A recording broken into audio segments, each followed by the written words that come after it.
Welcome back to our study of the Law of Moses. We're drawing near to the conclusion of our whole study, and we've come to a really sensitive topic, the topic of rape.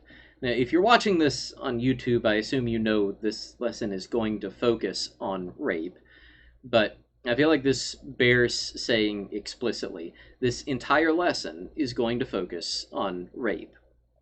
We're going to read stories from the Bible of rape and of attempted rape. We're going to be reading what the law has to say about it. This is going to be an ugly and uncomfortable lesson. All right, so consider that the content warning. And if that topic causes difficulty for you, this video is probably going to cause difficulty for you. What we're going to see today is that the law of Moses takes rape very seriously, and it offers protection and justice to victims of rape. But in our modern context, the law of Moses seems barbaric compared to modern standards. In fact, atheists make a lot of hay over some of the laws that we're going to cover today, one especially. That we're going to look at today. I want us to remember two things as we enter into our study of the law of Moses today.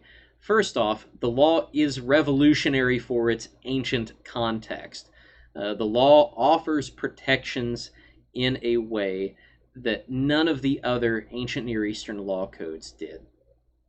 And the purpose of the law in an ancient context is pretty often to make terrible situations less bad. Not perfect, maybe not even what we would call good, but less bad. Because in some contexts, less bad is about as good as you're going to get. We don't have to like it, but pragmatically it's true in some situations, in some contexts. Because look, someday, somebody is going to look back at this time period and they're going to say that about something that we're doing today. It's almost guaranteed, right? What they're doing, what they were doing in the early 21st century was barbaric, right? It was less bad than the alternatives, but it was not good. Now, remember this whole thing, and if it makes us uncomfortable, by the way, to talk this way about the Word of God, about the law of Moses, remember that whole attitude about the law is baked into the New Testament's message. That the law of Moses is good, but it is incapable of doing what it set out to do, ultimately, because we live in a flawed world, and there's only so much that you can do in a flawed world. Excuse me. Now, for all the differences that we will see, well, actually, we're really not going to spend much time looking at what the other ancient Near Eastern laws said. As soon as I got into this, I determined adding in a bunch of the other ancient Near Eastern law codes. This is going to make this way too long of a study. But we see a lot of differences between how the ancients handled rape and how we handle rape today. But the problem itself is by and large the same. First off, rape happens a lot. Almost definitely more than we know, right? So however much is reported, it's almost certain that it's actually occurring at a much, much higher rate. And it's probably happening way more often than we would ever want to admit. And this shouldn't be a surprise to us. Remember what the Lord taught us. The path to destruction is broad and easy, that lots and lots of people go down that path. It should dismay us, but it shouldn't surprise us that tons of people do unspeakable things to each other. Right? We don't want to believe it. But unspeakable crimes committed against other people are more prevalent probably than we know, and that we want, and more than we want to acknowledge. That was true in antiquity. It's true today. Another similarity between antiquity and modernity is that it has always been difficult to prosecute rape. As we'll see, rape is a capital offense in the law of Moses. Now, put on your thinking cap for a second. What is the normal burden of proof in the law of Moses for capital cases? So, in other words, if you are accused of a crime that carries the death penalty, what's the burden of proof for putting you to death, according to the law of Moses? It's the famous 2 or 3 witnesses standard. No one shall be put to death except on the testimony of 2 or 3 witnesses. It's cited all over the place. Now, is that available in a typical case of rape? Now, there are certainly going to be cases where there are witnesses that can bring forward testimony. But in a lot of cases of rape, you don't have that. It very, very frequently devolves into a case of he said, she said. And that was just as true in antiquity as it is today. Just because of the nature of the crime, you're not going to meet that 2 or 3 witnesses standard, even though the law of Moses calls it a capital offense. The way that the ancient Near East handled rape was a mixed bag, but it often carried the death penalty. So the law of Moses is not unique in that. A lot of the ancient Near Eastern law codes include some provision for putting rapists to death, although in the case of a lot of the ancient law codes outside of the law of Moses, it depended on status, relative status. So for example, in some ancient law codes, a slave owner was more or less within his rights to do whatever he wanted to sexually with his slaves. And if he sexually abused someone else's slave, it wouldn't be a capital offense. Instead, it would carry a fine. And a lot of these laws are basically placed side by side with the property laws. All right, so it's treated. In some cases, it's treated with a lot of gravity. In a lot of cases, it's not treated with the kind of gravity that we expect today, and that we treat the topic with. The law of Moses is different in that regard. Now, some of the ancient law codes, though, did treat sexual assault and rape more seriously than others. I mean, probably the most creative solution that we find in antiquity is from the Middle Assyrian laws. And in fact, this is the law. I feel like I'm telling on myself a little bit here. This is one of the laws that I have been looking forward to sharing with you in this class, really since the very beginning. The Middle Assyrian laws are just oddly creative in the sorts of things that they come up with. And the Middle Assyrian laws happen to take sexual assault very seriously, as we will see now. If a man lays a hand upon a woman, attacking her like a rutting bull, and they prove the charges against him and find him guilty, they shall cut off one of his fingers. If he should kiss her, they shall draw his lower lip across the blade of an axe and cut it off. That's what's wrong with our justice system today. Not enough axe blades. Right, but that's maybe one of the most unique statutes that I've seen in ancient law. So the ancient world treated different kinds of sexual assault in different ways, in different circumstances, depending on where you lived. The law of Moses happens to take it all very, very seriously. And the first thing that we need to understand is that the law is fairly nuanced about this. The law draws the same sorts of distinctions that we draw today. Like it wants to know in a given sexual encounter, is this rape or is this something else? Is this seduction? Is this something that's consensual, in other words? Um, and we find this distinction made in Deuteronomy chapter 22. We're going to begin in verse 22. If a man is found lying with the wife of another man, both of them shall die, the man who lay with the woman and the woman.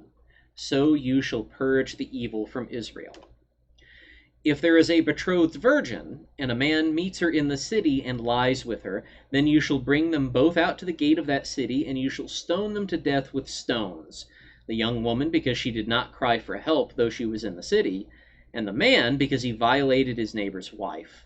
So you shall purge the evil from your midst. But if in the open country a man meets a young woman who is betrothed, and the man seizes her and lies with her, then only the man who lay with her shall die. But you shall do nothing to the young woman.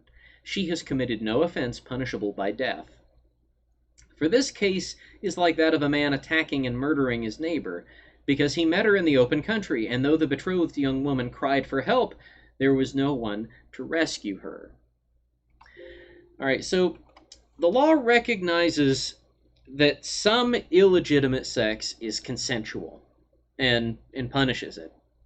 So the provision in verse 22 kind of gives us the general rule, and it's just showing us a straightforward case of adultery. You have a man laying with another man's wife, and there's no talk in that passage about seizing her, lying with her forcibly.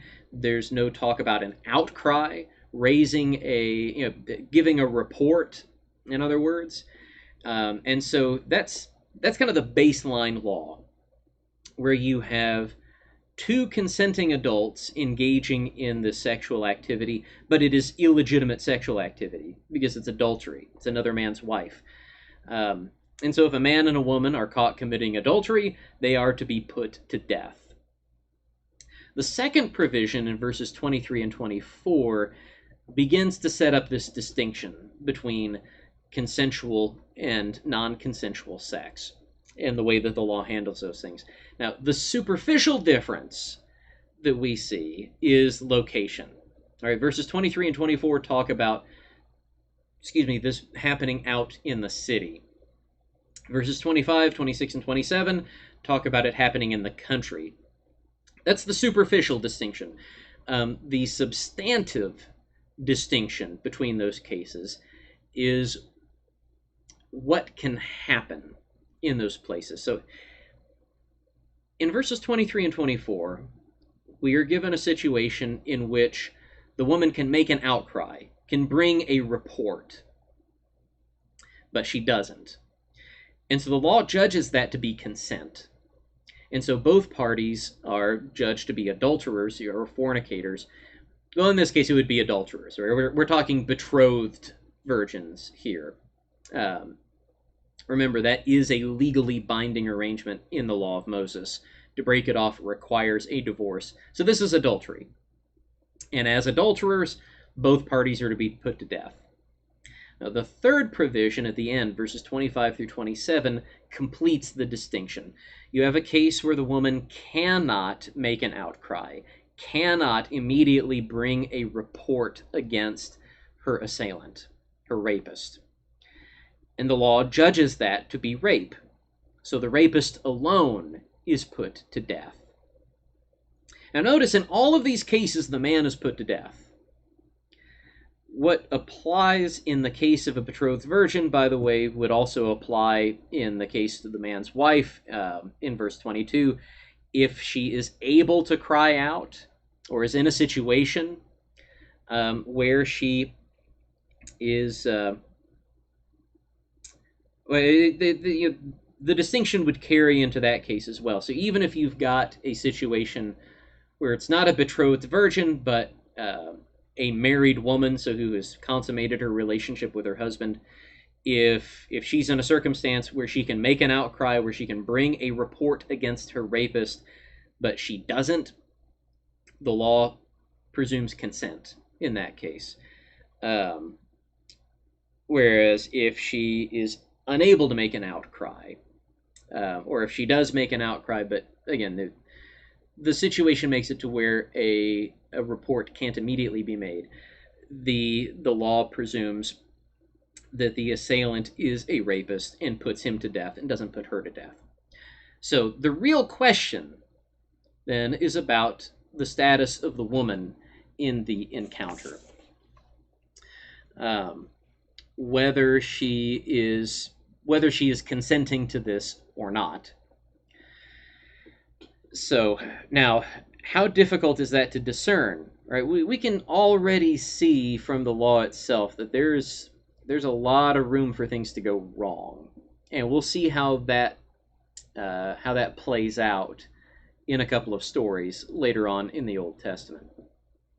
But first, let's consider a little more of the law and a difficulty that arises in the passage right after the one that we just read in Deuteronomy 22. So we'll return to Deuteronomy 22, and now we'll begin in verse 28. If a man meets a virgin who is not betrothed, and seizes her and lies with her, and they are found, then the man who lay with her shall give to the father of the young woman 50 shekels of silver, and she shall be his wife, because he has violated her. He may not divorce her all his days. This is the infamous quote-unquote marry your rapist law that atheists absolutely love to make hay over. Now, the Hebrew here is at best ambiguous. We talked about this, by the way, back whenever we were studying the case of Dinah and Shechem in Genesis 34. And I'll make sure to provide a link to that in the description or in the cards if you are watching this on YouTube. In short, the text talks about seizure, which is the language of rape. Right, we see the same word used to describe, like that exact same Hebrew word is used to describe what Potiphar's wife did to Joseph. She seized him to try to lie with him. We saw a different Hebrew word that means essentially the same thing in the previous passage in Deuteronomy 22, and it's likewise translated seize in English there. So we've got this language that suggests rape. If a man meets a virgin who's not betrothed and seizes her and lies with her. On the other hand, the text also speaks of the man humbling or violating her. So the man who lay with her shall give to the father of the young woman 50 shekels of silver. She shall be his wife because he has violated her or humbled her. Is the sense of the word there. And this is the same language that we saw in the earlier provisions in Deuteronomy 22 about consensual sex. All right, so if we were to go back, and in fact, I'll pull it up here on the PowerPoint as well. Let's see. Yes, here it is. So this is verses 23 and 24. If there is a betrothed virgin, and a man meets her in the city and lies with her, then you shall bring them both out to the gate of that city. You shall stone them to death with stones, the young woman because she did not cry for help though she was in the city, and the man because he violated, that is, humbled, his neighbor's wife. So you shall purge the evil from your midst. All right, so this is a language that's used of consensual sex. On top of that, there is a very similar provision in Exodus chapter 22, verses 16 and 17. So what we read in Deuteronomy 22, verses 28 and 29, is paralleled pretty closely in Exodus chapter 22, beginning in verse 16. If a man seduces a virgin who is not betrothed, and lies with her, he shall give the bride price for her and make her his wife. If her father utterly refuses to give her to him, he shall pay money equal to the bride price for virgins. All right, so same outcome. Just the situation is expressed differently in Exodus 22. There it's fairly explicit. If a man seduces a virgin who's not betrothed and lies with her. So there it's made out, I think, fairly clearly to be consensual, right? We might say that maybe there is some deceit going on the part of the man, But ultimately, this is not a case of rape that we're looking at in Exodus 22. And there, the outcome is the same. The man has to pay the bride price and has to marry this woman that he has violated. The father has the option to just take the money and not give his daughter in marriage. So that leaves us with this question. In Deuteronomy 22, verses 28 and 29, is the law talking about seduction, a consensual encounter, or is it talking about rape? Now, as far as I understand it, it's an open question. And it has been an open question basically as far back as you can find interpreters on this text. There's been this argument forever. And honestly, it's the sort of thing that even I go back and forth on it. When we were covering Dinah and Shechem, I said, that it was my hunch that this law in Deuteronomy 22 leans towards seduction. Now, about a year and a half later, I'm not so sure about that. So, as we consider this law, though, I think getting caught up in that does miss part of what the law is doing here. And so, for us to explore what the law is doing, let's assume the worst case scenario, as it were. Let's treat this as a law about rape. Right? So a man seizes a woman and lies with her, so it's not consensual. He rapes her. And now the law is saying that the young woman has to marry this guy. That's the way it's always framed by atheists, by the way. And those that bring this up as a problematic passage. It's framed in terms of what the woman has to do. The woman has to marry the man. That's not what the law tells us. The law, in fact, tells us the other way around. It is the man who has to marry the woman. Now, we'll make sense of that distinction in just a second.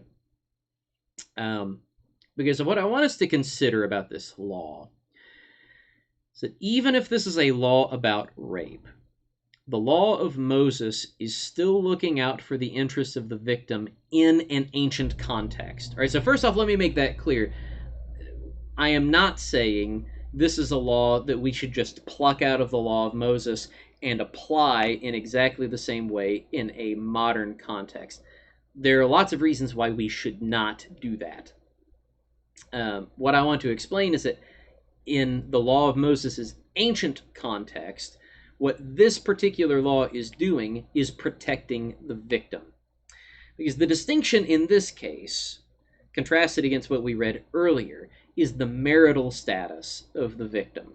So in all the prior cases, we were looking either at married or betrothed women. Again, both of those are formal legal arrangements where a woman is legally attached to a man. If a man rapes another man's wife or his betrothed virgin, the rapist is put to death. But here, assuming that this is rape, the law forces the rapist to marry the woman. And again, the law frames it in this way. It doesn't frame it the other way around, where the young woman is forced to marry the rapist. The rapist is forced to marry the woman. In fact, we should note here, by the way, if we were to consider the relationship from the other direction, what is the young woman obligated to do? When you take this together with what we read in Exodus 22, in verses 16 and 17, we're led to believe that the victim's family is not obligated to do anything. The victim's father can require the bride price from this guy and refuse to give over the daughter in marriage. Now, but why would he choose to give his daughter in marriage if this is actually a rapist? What's going on is that the law is providing for a violated woman who would otherwise end up in destitution. All right, now this is the part that we should really take offense at, by the way, that in antiquity, This is inevitably what happened to violated women. They ended up destitute. Again, remember here, by the way, the distinction between this case and the previous cases is the marital status of the woman. The women in the previous cases have husbands. If they are victims of rape, they have someone to provide for them. The woman in this case does not have anyone to provide for her, and in a truly patriarchal society, like we had in the ancient Near East, that is everything. We saw it just over the last few weeks as we were studying the Goel. We saw what dire straits Naomi and Ruth were in because they didn't have any male protectors in a truly patriarchal society. They were at risk of starving to death. They were going to have to sell off the family land to make ends meet, and that's only going to last for so long. Right? If it weren't for the benevolence of Boaz, they wouldn't have made it. That's the reality, and that's the part that we ought to take offense at. That basically that's not an accident of history, by the way. This is something we should never take for granted. The kind of egalitarianism that we see today, and we do have egalitarianism today, compared to what you see in antiquity. A woman does not have to have a male protector today. If you want to, you can go get a job. If you want to, you can provide for yourself. Now, that doesn't mean that there's not other problems for us to deal with. It doesn't mean that sexism doesn't exist. What it means is simply that we live in a relatively egalitarian society. That's why this law wouldn't work today, because it's not needed. Excuse me. But in a truly patriarchal society, having a male protector is everything. And so the law protects the victim by putting the rapist on the hook for the rest of his life. He has to pay a bride price equal to 4 or 5 years' wages, and if this woman is given over in marriage to him, he cannot divorce her. So she has first wife status for life. Right? Her children get to inherit. She gets a share of everything. She has to be provided for. And in antiquity, that is everything. We should remember, by the way, that the sort of egalitarianism that we have today is not the inevitable outcome of things. Right? When we take offense at ancient circumstances, I think it can be easy for us to forget it from our modern perspective that this is going to sound disgusting, but egalitarianism is a luxury in a pragmatic sense, right? It's treating people equally and with dignity is absolutely morally right. Giving people opportunities to take care of themselves, not be destitute if they are left by themselves. I mean, it makes good sense for us to give people that right and give people that opportunity. It makes good moral sense. The thing is, again, it's not an accident of history that a big chunk of history was patriarchal. If you don't have the right things in place, this kind of patriarchy is almost inevitable. And that's why you need law to step in and assert itself over and against illegitimate patriarchal interests that operate at the detriment of women. All right, so what I'm stumbling all over myself to say is that this law, as disgusting as it sounds to us in 21st century America, in the context of ancient Israel, compared to what would naturally happen, where this woman just gets used and dumped and is no longer marriageable and is forced into destitution or prostitution or likely both, this law is a very pro-woman law. So, and the other ancient law codes generally did not offer these kinds of protections to women in antiquity. They offered all kinds of punishment to men, but didn't offer many protections to women. All right, so now that we've seen what the law prescribes about rape, let's look at a few case studies. The main thing that we're going to see is that rape has always been a really thorny issue. And it was no less thorny in antiquity than it is today.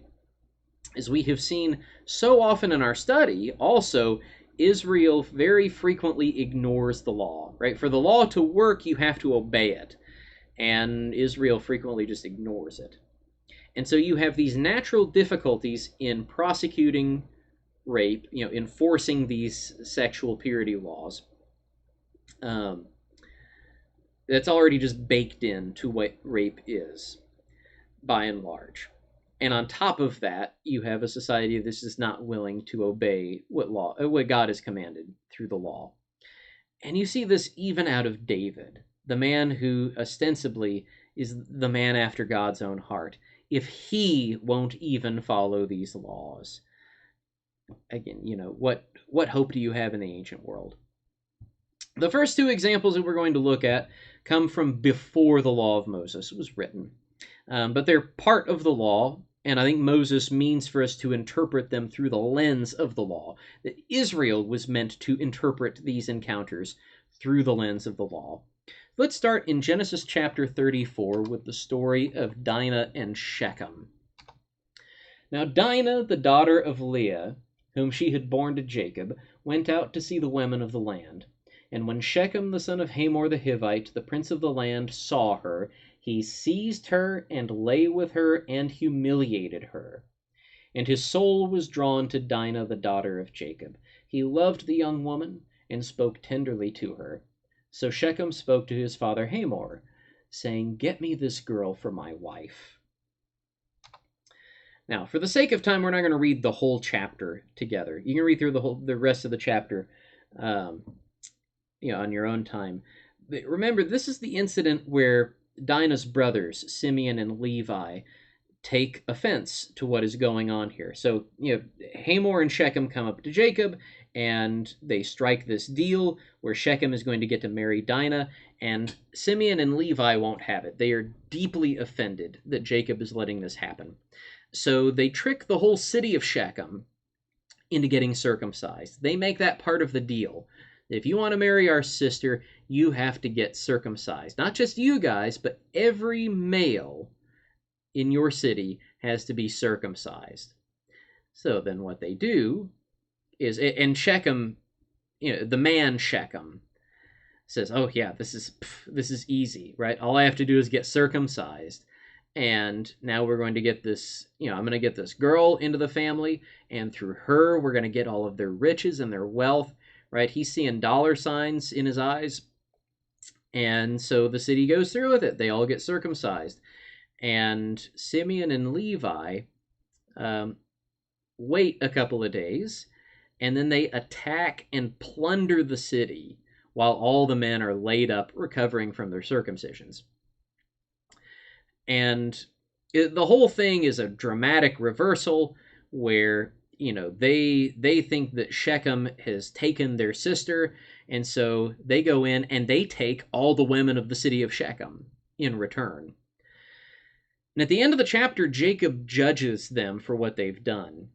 And later in the book of Genesis, this comes up again as Jacob is prophesying about his sons and as he's giving his blessings on the sons. So how does the law so we know how Jacob judges the situation. We know how Simeon and Levi judge the situation. How does the law invite us to judge this situation? The short answer is found in those first 4 verses of the chapter. Look at the description again. When Shechem, the son of Hamor the Hivite, the prince of the land, saw her, he seized her and lay with her and humiliated her. So what law most closely matches what Shechem has done to Dinah? Shechem seizes Dinah and humiliates her. By the way, it's that same word again, humiliate or violate. as it is translated in Deuteronomy chapter 22. So the law that includes both of those descriptions, the law that most closely matches what has occurred here in Genesis 34, is that controversial law in Deuteronomy chapter 22, verses 28 and 29. Now, we can cut through the whole debate about whether it's seduction or whether it's rape by noting that what's written in the law matches, again, practically word for word, what Shechem has done for Dinah. And so we can look at the law and what the law prescribes for what's supposed to happen. And so the short answer, what the law tells us, is that it was entirely appropriate for Jacob to take the bride price from Shechem and to allow Shechem to take Dinah as his wife. That's the reading of the law. Our second case study is interesting for a lot of reasons. We're still going to be looking at Jacob's family, but we're going to fast forward a little bit, and we're going to change locations. We're going to consider the story of Joseph and Potiphar's wife. We're going to begin in Genesis chapter 39, verse 6.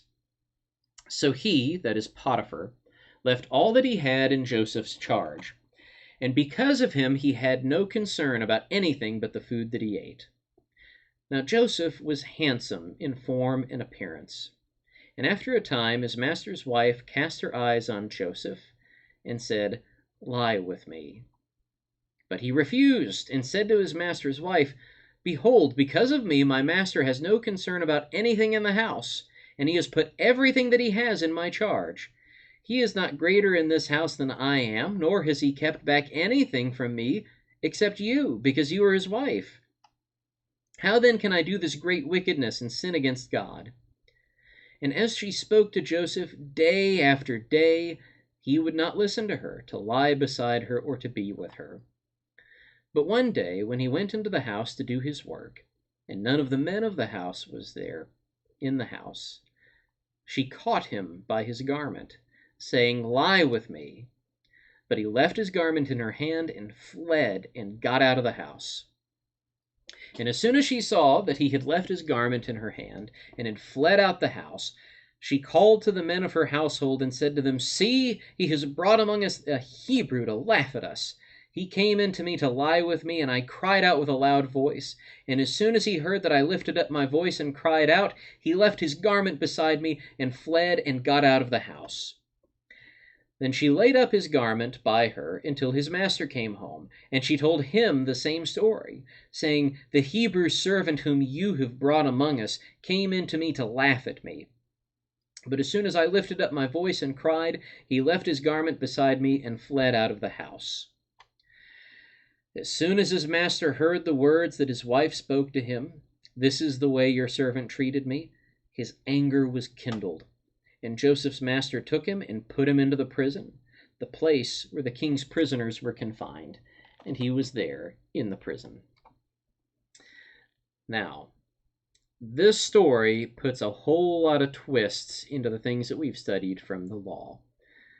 Although you should recognize a lot of things from the law of Moses in the story that we've just read, just reframed in some very different ways and repurposed in some ways. First off, the big obvious difference is that this is a case of a woman attempting to rape a man. And the law speaks in a stereotypical sense that in most cases you're going to find a man attempting to rape a woman. So you already have that big twist involved in this. This is clearly an attempted rape. Potiphar's wife seizes Joseph by the cloak. I think the ESV rendered it caught him by the garment or caught him by the cloak. It's the same word in Hebrew, to seize him. It's the same language used of the rapist seizing a betrothed virgin in the field in Deuteronomy 22. So you've got that. It's clearly a rape, but it's going in a different direction than we're used to seeing. On top of that, we also have a difference in status. Joseph is a slave and Potiphar's wife is his mistress, in the slave-owning sense, not in the sexual sense.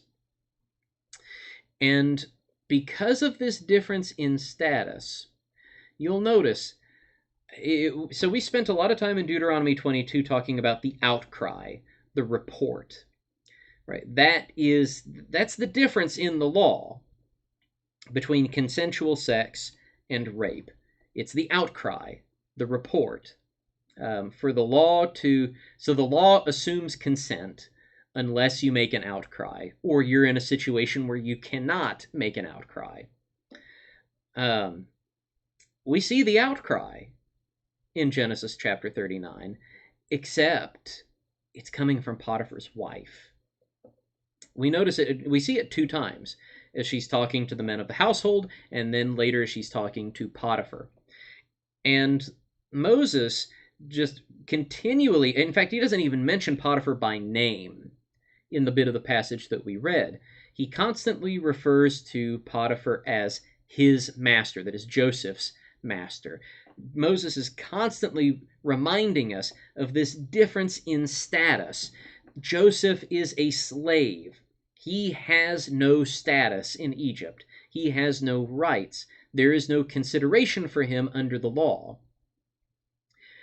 And instead, it's Potiphar's wife who is the one who to be believed, to be trusted, at least according to the Egyptian way of looking at things. And so, because of her status, Potiphar's wife is able to pervert the outcry, to use it as a weapon against the actual victim of this attempted rape.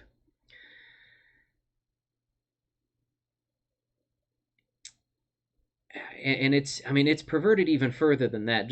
Not just that she has made the outcry, but that even the circumstances are very similar. Remember, if the betrothed virgin is seized in the city, she is to cry out and make a report of what's happened to her. Right? Joseph and Potiphar's wife are in the house, but Joseph can't cry out. Joseph can't make a report because he's a slave. He has no status. And so instead it's Potiphar's wife who cries out. And so where justice is supposed to be done in the city, it is not done. Instead, the very circumstance, the setting, the situation is used against the victim. So all of this shows us the broad potential for things to go completely wrong in these kinds of cases. So even where the law puts in these attempts to distinguish between rape and consensual sex, sometimes the mechanisms of the law can get things so wrong that justice is completely reversed. Right? So not only do you have a case where an attempted rape goes unpunished, but actually the victim is punished as an attempted rapist. So there's a ton of room for these things to go completely wrong. And again, I just think using the very tools that the law has given us to judge these cases, if we were one of the men of the house, we would get it dead wrong. If we were Potiphar, we'd get it dead wrong. Because we're supposed to trust the report. We're supposed to trust the outcry. She's got the evidence in her hand. And yet it leads to exactly the opposite of the truth. The law doesn't really offer a solution for this. Honestly, even in a physical sense, as far as I'm aware, the New Testament doesn't offer a solution for this either. As we've gone through our study, we've seen a lot of ways in which the law is kind of carried forward, amplified, how solutions are given in the New Testament. We don't really see that with rape and with sexual assault. Other than just the basic gospel message that we are to empty ourselves, that we're not to violate other people in this way. Ultimately, the solution is down the road. The story itself, though it teaches us that. The story of Joseph and Potiphar's wife shows us the solution, although it's a surprising one. The solution is that Potiphar throws Joseph in prison. Now, in the moment, I'm sure that doesn't look like a solution. But again, look at this through the lens of the law. What do we expect the penalty to be if Joseph is captured in the city and Potiphar's wife is the one raising the outcry? What does the law tell us is supposed to happen to Joseph? We expect Joseph to be put to death if he's caught trying to lay with another man's wife. The text describes Potiphar as angry, and yet what he does is merciful. He puts Joseph in prison instead of putting him to death. And from that point, the story makes clear to us that God is the one offering the true solution. God uses Joseph's imprisonment to benefit Joseph, ultimately, to lead the whole story of Jacob's family to its resolution at the end of the book. It's not a satisfying answer to the problem, but it's the answer that the story gives. And that suggests to us that ultimately these sorts of cases await a justice that we are often unequipped to give ourselves. That ultimately, all of the, like we said at the beginning, rape is far more prevalent, I think, than is reported. That's the sense that we get. Sexual assault is certainly more prevalent than is reported. And the solution that the story suggests is that ultimately this is all going to be set right. If not in the now, then in the hereafter. It might not sound encouraging to us, but that's the answer that's given. The final case that we're going to look at today, by the way, is the worst one. So if we're discouraged, well, get ready. The last story we're going to look at is the story of Amnon and Tamar, which we read beginning in 2 Samuel chapter 13. We'll start in verse 1. Now Absalom, David's son, had a beautiful sister whose name was Tamar. And after a time, Amnon, David's son, loved her. And Amnon was so tormented that he made himself ill because of his sister Tamar, for she was a virgin, and it seemed impossible to Amnon to do anything to her. But Amnon had a friend, whose name was Jonadab, the son of Shemaiah, David's brother. And Jonadab was a very crafty man.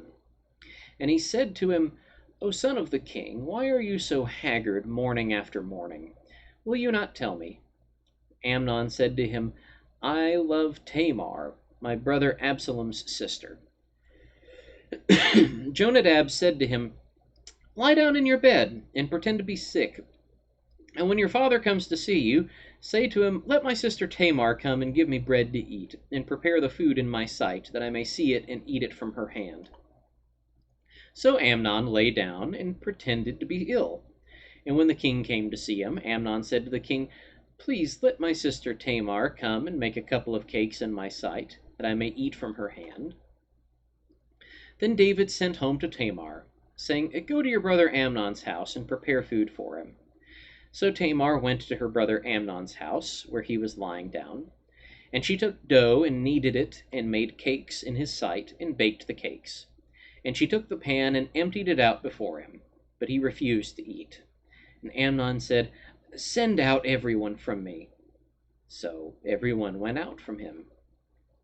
Then Amnon said to Tamar, Bring the food into the chamber, that I may eat from your hand.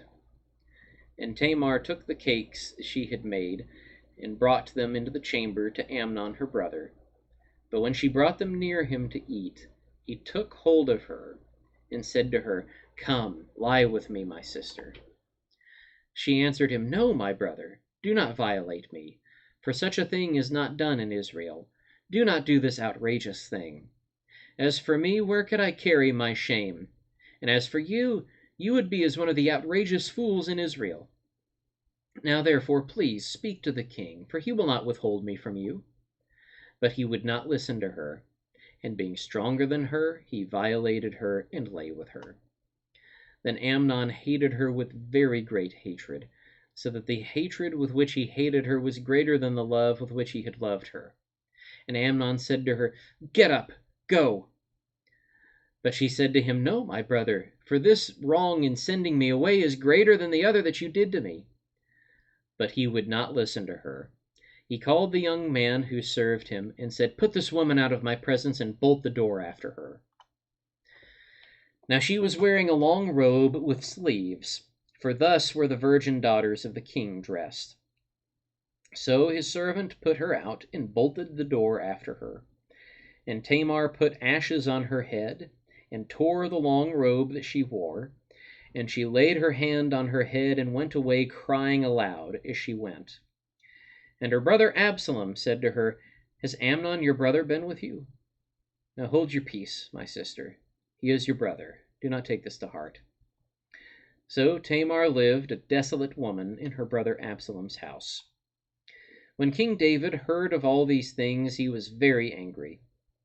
But Absalom spoke to Amnon neither good nor bad, for Absalom hated Amnon because he had violated his sister Tamar. All right, so we see basically everything that we have studied in today's class reflected in this awful, awful story of what Amnon does to Tamar. So how do we judge this case? The judgment on Amnon is completely clear. The story doesn't make any bones about it. This is a case of rape. The question for us is, what do we do with the rest of the passage? And what do we do with the fact that the very next thing that we read is that 2 years pass and that David knows what happened, and yet 2 years have passed and David has done nothing. And ultimately, Absalom is the one who has to take matters into his own hands and trick Amnon into coming over to his place, where he then kills Amnon. How do we judge this whole thing? And how do we judge Tamar's reaction to all of this? All right, so we see, again, a lot of the reaction from Tamar is stuff that should seem familiar to us. Tamar begs Amnon, "Don't violate me. Such a thing is not done in Israel. Don't do this outrageous thing." We've read this kind of language elsewhere in the law, that this is an outrageous thing done in Israel. And then whenever Amnon violates Tamar, look at her reaction afterward. Amnon wants to send her out, and Tamar objects to that. Right now, if the provision in Deuteronomy 22, 28 and 29 seemed repugnant to you, pay attention to Tamar's reaction here. Tamar is the one who objects to being sent away. "No, my brother, for this wrong in sending me away is greater than the other wrong that you did to me." She's the one that wants to stay, and she ends up being forced out and bolted out. And by the way, we can hear a lot of echoes of a lot of other stories in this, right? We can hear echoes of the Levite's concubine from Judges 19 in this story. How she was thrown out and had the door bolted behind her. Tamar is thrown out. What does Tamar do then after she's thrown out? She goes about making a report. Right? The text tells us that she was wearing a long robe of sleeves. The text tells us that that's the way that the virgin daughters of the king were dressed. Remember, your clothing signifies who you are, signifies your status. And so she signifies her status. She tears her garment. She tears her robe. She is no longer a virgin. And she puts ashes on her head, and she lays her hand on her head, and she goes away crying aloud This is the report. Right? This is precisely the sort of thing that we were reading about in Deuteronomy 22. Remember, that's the distinction between consensual sex and rape as we see it prescribed in the law. It's the report. And Tamar goes about making the report. And Absalom knows what has happened, and David knows what has happened. So what should be done with Amnon at this point? And by the way, notice what happens to Tamar. She goes to Absalom, and Absalom kind of tries to console her. But what we read about Tamar is that she lived a desolate woman in her brother Absalom's house. This is precisely what Deuteronomy 22, 28, and 29 is designed to protect against. Again, the law from a modern perspective looks repugnant to us, but this is the precise circumstance that law is designed for. And this is the consequence of not following that law. The result of it not being enforced is that Tamar is left a desolate woman. She has no options. She has no future. And if it weren't for her brother Absalom, she would have no protector either. Now, who should be her protector in this case? Who should be enforcing the law? We could back up a little bit to ask, what should happen to Amnon at this point? From what we've read in the law, what options do we have in front of us for Amnon? Right? Either he should be put to death, or he should be forced to provide for Tamar. Right? Tamar, and this, by the way, this bit of Tamar's conversation with Amnon has confused interpreters, again, basically forever. I don't have a clear answer on this, but Tamar said to Amnon, look, if you went and talked to the king, he would not hold me back from you. So in other words, Tamar at least is acting like it's an option for the two of them to be wed, and for all of this to happen legitimately. And once the act occurs, it's clearly Tamar's desire to stay with Amnon, to have him obligated to protect her and take care of her. He's the one that throws her out. So the law suggests to us Amnon, again, if he's not going to be put to death, he should be on the hook for the rest of his life to provide for Tamar. Now, what does King David do? Absolutely nothing. It's just like we saw with the case of Abner and Asahel and Joab. What should have happened? David should have taken care of that. David had the chance to take care of it in Hebron. And he didn't. And it results in Joab putting Abner to death in the gates of the sanctuary city, Hebron, engaging in an extrajudicial murder that brings blood guilt on the land. It ultimately is part of a stain on King David's kingship. Absalom, later on in this chapter, in 2 Samuel 13, has to basically take matters into his own hands, just like Joab did. He lures Amnon to his death. Absalom then goes into exile and eventually returns to lead an insurrection against King David. And he initiates that insurrection in the city of Hebron, right? The very city where David had formerly failed to render judgment against Abner. I mean, all of this is connected. And the central theme of all of it is King David's failure to act, his failure to render righteous judgment, to enforce the law as it should be enforced. And it results in this huge insurrection where Absalom then publicly proclaims claims his father's concubines. Again, he does that in public. So all of these things come back to visit David. All of this because David will not be the judge that he is meant to be. And that's not to mention, by the way, all of the ways in which Amnon's rape of Tamar parallels David's own rape of Bathsheba.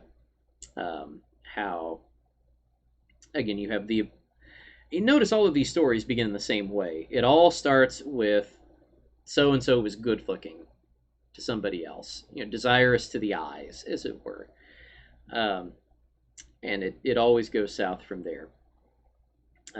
David's sin includes a compatriot, right? It includes this deception. It includes um, bringing the violated woman into the house to violate her. Um, and all of it, David's hens are coming home to roost.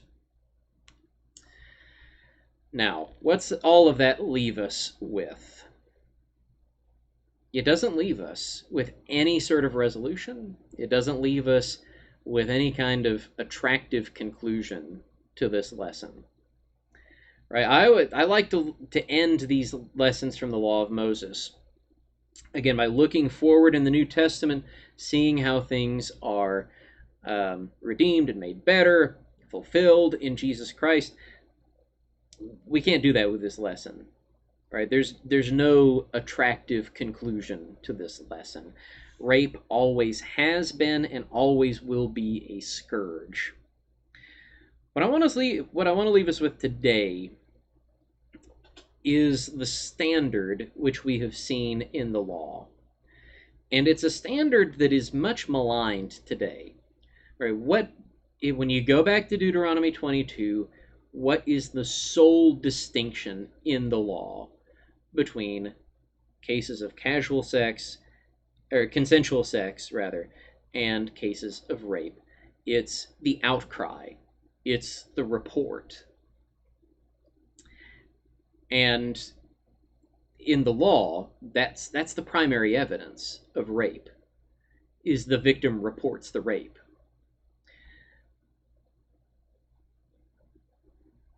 Remember, the 2 or 3 witness standard is absent from the rape laws. The standard of testimony is the accuser. Now, we've cheapened that in the modern day by turning it into a slogan, right? Believe women. But the law largely leaves us with that. Right? We see, now, it's not perfect. It's prone to abuse. We saw that with the case of Joseph and Potiphar's wife, how she is able to take that and flip it completely on its head. It's not perfect. And thankfully, today we have the means to collect more evidence than the ancients had at their disposal. But I want us to consider the way that we react to the outcry, to the report. In other words, to the accusation of rape. How do we respond to the accusation itself? Is our first response to doubt? Or is our first response to believe the accuser? Right? It doesn't mean that we let our brains fall out of our heads. Right? To be skeptical doesn't mean to doubt, by the way. To be skeptical means I'm going to look at the evidence. But what is our initial disposition towards the accusation? The law shouldn't leave us in a position where we are comfortable just dismissing accusations out of hand. At the very, very least, when we see an accusation of rape, we cannot react as, it's probably false. She's probably lying. She's probably just trying to destroy this guy. She's probably just trying to get his money. She's probably just trying to send him to jail. Something may have happened, but she probably consented and is just regretting it later and making all this up. Those are all really, really common modern responses to rape allegations. Those are not the reactions that are approved by the law. Because remember, the testimony itself is that's the standard for determining those cases. Again, we have more at our disposal today. We should use what we have at our disposal today. But as an issue of the heart, what should our disposition be towards someone who says that she is a victim of sexual assault, a victim of rape? our initial disposition should be one of sympathy. Again, not to throw the standards of justice out the window, but that's kind of the point. Whenever we say, "Oh, that's probably false," when the default position is, "I don't believe her," that's throwing justice out the window, at least as far as the law is concerned. Now, that's it for our study this week. Next week, we will spend some time looking at how various laws were to be enforced. So we've seen what the law holds people to. We've not really talked a whole lot about how the law holds people to all of these standards. We've talked a lot about the king, especially King David, how he is supposed to have a big role in this. That's not all that the law has to say, though. So we'll look at the standards for how laws to be enforced, as we find it in the law of Moses. So next week, we're going to be really down on a practical level. We'll probably have some closing remarks because this is going to be the conclusion to the entire study. Because we're practically finished with this study of the law of Moses that we planned out all of these months ago. So we look forward to what's ahead, and we look forward to seeing you next week for the conclusion of our study. Until then, take care. Bye-bye.